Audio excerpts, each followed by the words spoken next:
What's up YouTube? Capital G here, checking out some brand new Rex Goodwin cards that just got revealed. These are of course going to be released in the Duelist Pack 22, and interesting enough, these actually support Rex's old school Synchro boss monsters from the 5Ds anime. You guys remember the Sun and Moon Dragon from Absolute Power Force. The problem with the Sun and Moon Dragon was the cards were pretty bad on face value, and then on top of that, they required specific tuner monsters to summon, so it was pretty much a double whammy of reasons why not to play those cards, especially over generic good synchro monsters back during 5Ds like Stardust Dragon, Black Rose Dragon, Dark Strike Fighter, stuff like that. But anyways, let's go ahead and check out his new oracles. There are two of them, and they are kind of mirror images of each other, so I'll go through them really quickly. The first one is Envoy Oracle of S-Caster. This is a level 5 Earth Spellcaster, 2300 attack, 1500 defense. It's a hard once per turn on the effect.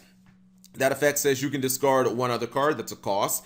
Special summon this card from your hand in defense position. Then you can special summon one Fire Ant as caster from your hand or deck. You cannot special summon monsters from the extra deck the turn that you activate this effect, except Synchro monsters. That Fire Ant, a caster, that was what you needed to summon the Fire Dragon, Rex's first kind of like boss Synchro monster. The second Oracle is the Reaper Oracle of Supe. This is a spellcaster as well. It's level 5 spellcaster earth attribute.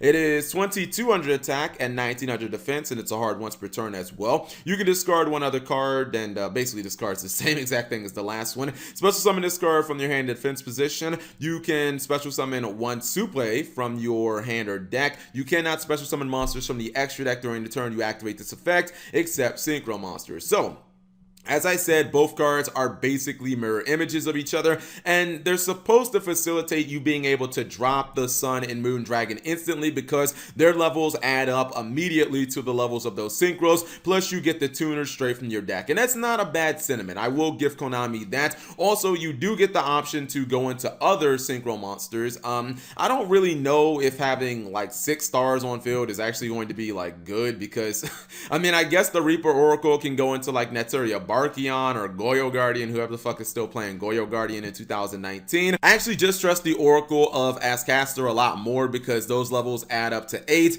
and obviously like level 8 synchros are just pretty good. You can make things like Cypher Lord Omega or the brand new Tenyi Worm boss monster that has these monsters have like disruption in them. I actually don't mind discarding a card from hand to summon these cards at all, especially in a post danger world. It just feels like discarding is not even really a cost anymore because these dangers and things like Metaphors Fusion and other cards just kind of break like discarding. But I think the big giant glaring weakness with both of these cards is the fact that they lock you into synchro summoning for the remainder of the turn, especially with the Oracle of Suple, because I mean basically, like, let's say that you do get a level 6 synchro on field. Okay, now what? Like, you just pass with that. Locking yourself into synchro monsters during Master Rule 4 is not very productive because you're basically just dropping that one synchro and then you're not doing anything else. And it also means you can't really resolve these two cards in the same turn unless you happen to go for Ascaster first. You make Omega, you get it off the field, and then you summon the Suple Oracle like second, and that's a lot of work to go through. I understand why Konami did it. They didn't want you like discarding a danger monster, then summoning one of your oracles, getting another monster from your deck, and then normal summoning, and boom, you got yourself a Saryuja Skuldread with 4 monsters, and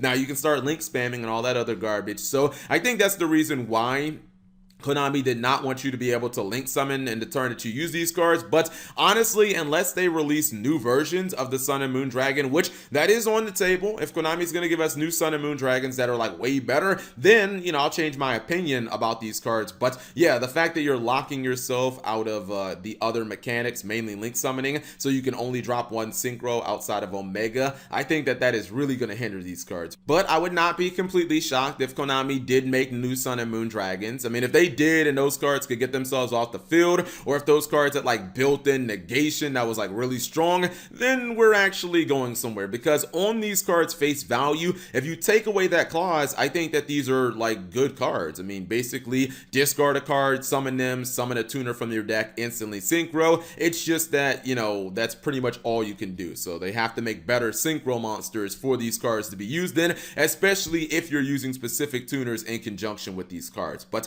let me know what what you guys think of Rex Goodwin's brand new Oracle monsters. Leave it in the comment section below. Thank you guys for watching. As always, subscribe if you have not already, and turn on that notification bell for daily videos.